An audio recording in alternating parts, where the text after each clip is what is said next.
Have you ever promised yourself you'd wake up early to work out, only to, hit snooze and scroll on your phone for half an hour in the dark, Oh, I think we all have, right? right?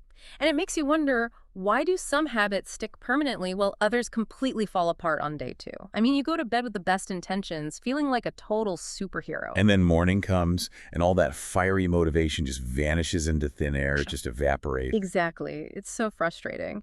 Welcome to Everyday English Flow. This deep dive is for your daily English practice, offering natural speaking and effortless listening flow. Absolutely.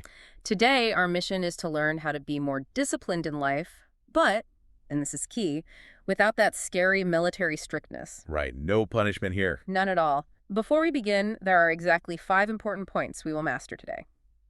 Oh, and a quick heads up, there is a very special bonus waiting for you at the very end of this deep dive, so you definitely need to stick around for that. You really do. And what's fascinating here is that real discipline is actually simple, gentle, and human. Simple, gentle, and human. I like that. Yeah, the information we're sharing today is based on proven principles. It's not about forcing yourself into a miserable box. It's about working with your mind instead of fighting it. Which brings us perfectly to our first point out of the 5. We really need to redefine discipline and understand the power of consistency. Totally. Because, the myth of discipline is intimidating. People think it means waking up at 5 a.m., working out for 2 hours, eating only plain salads, and never watching Netflix again. Yeah, and that extreme version almost never lasts. True discipline is just about keeping small promises to yourself. Think of it like a muscle. A muscle. Right. If you walk into a gym on day 1 and try to lift a massive weight, you just get hurt.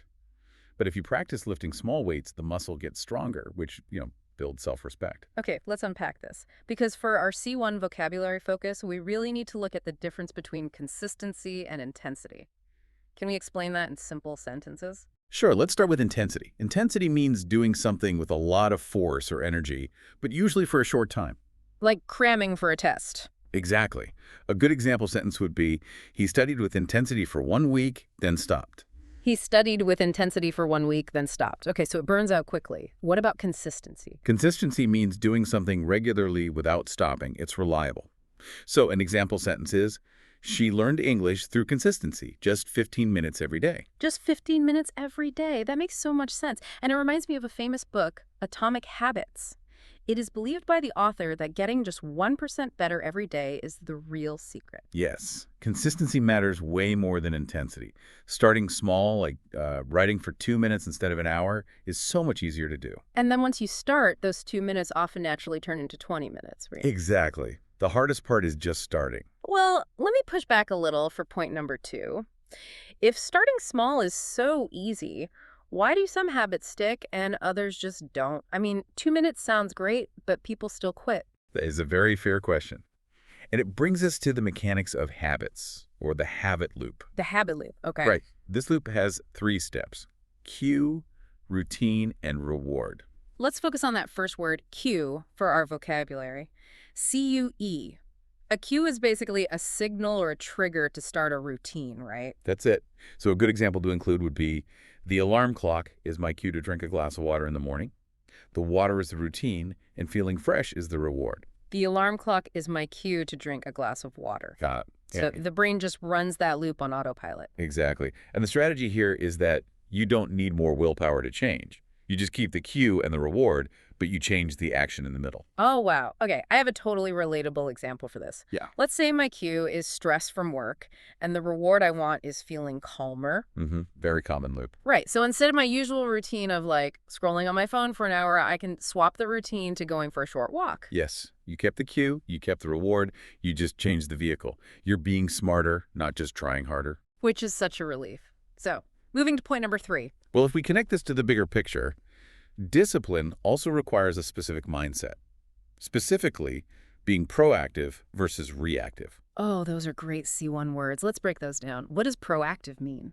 Proactive means acting early and preparing before problems come. You take control. Do you have an example sentence for us? Yeah. I was proactive and packed my lunch last night, so today I didn't need to buy fast food. I was proactive and packed my lunch last night. Right. And reactive is the opposite. Right. Reactive is waiting and letting life control you. So, for example, I forgot to study. And when the exam came, I reacted by panicking. Oof, I've definitely been there. Actually, real quick, before we talk about how to stop being so reactive, Hmm. if you are enjoying this natural listening flow, please remember to like, share, and subscribe. Yes, definitely do that. So getting back to the mindset, I feel like to stay proactive, you need a clear vision, right? A picture of the future so that daily actions feel like an investment, not torture. Oh, absolutely. A vision keeps you moving forward. But, and this is a big but, our emotions and our ego often get in the way. Which brings up two more great vocabulary words: ego versus humility. These are huge when it comes to discipline. Yeah. Ego is that voice that makes you too proud. It tells you that you don't need to do the basic work. Right, like an example would be, her ego told her she didn't need practice, but later she forgot the basics. That's a perfect example. And the counter to that is humility. Humility means accepting that you can still learn. You aren't above the process. So an example sentence there could be, he showed humility by asking questions even though he was the smartest student. Exactly. Without humility, the second things get boring, your ego gives you an excuse to quit. Wow, that is so true. And speaking of wanting to quit, that brings us to point number 4. Let's talk about temptation. Because even with a good mindset, sometimes you just want to stay in bed or, eat a bunch of snacks. Temptation is everywhere, and this comes down to self-control. But here is the thing, self-control is like a battery. A battery. Like in my phone. Exactly like that. In the morning, your willpower battery is full. You make really good choices effortlessly. Yeah, I'm a disciplined superhero at breakfast time. Right. But every small decision you make during the day uses up that energy. By evening, the battery is low, making it so much harder to say no to junk food or distractions. Oh, so decision fatigue is literally draining the battery. Yes. And because the battery drains, rest and balance are actually required. You have to rest to build resilience. Resilience. Let's make that our next vocabulary focus. Resilience is the ability to stay strong and recover after difficulties. It's your bounce back factor. Let's give an example for the listeners. She showed resilience by continuing to practice English even after making mistakes. That's a great one. She showed resilience by continuing to practice English, so you need to recharge to be resilient. Exactly. Discipline isn't about running at 100% all the time. Which brings me to a huge personal struggle for our 5th point: focus. Because I tend to ignore my battery completely. I try to do too many things at once, like learning guitar, running, cooking, and studying English all in the same week. Oh, wow. Yeah, that is a recipe for disaster. And I just get frustrated and quit everything. Well, there is a very important English idiom for what you are doing. You spread yourself too thin. Ah, to spread oneself too thin. Let's explain this phrasal idiom in simple terms. It means trying to do too many things at the same time and not doing any of them well. So an example sentence would be, she spreads herself too thin by working full-time, studying at night, and taking care of her family. Perfect. When you spread yourself too thin, nothing gets the attention it needs. Okay, so what does this all mean? How do we fix this? It means discipline requires choosing fewer goals. Mhm. You have to say no to distractions so you can say yes to what matters most. Focus your battery on just one or two things. Exactly. It's the art of subtraction. That is incredibly freeing to hear. Well, we've covered the 5 points, and as we promised you, we have a bonus at the end, and here it is. Yes, the perspective shift. Right. This is massive. Yeah. Discipline is not a punishment. Think about brushing your teeth. You don't do it to punish yourself. You do it because it protects your future smile. Every act of discipline is a gift to your future self. A gift to your future self. I love that.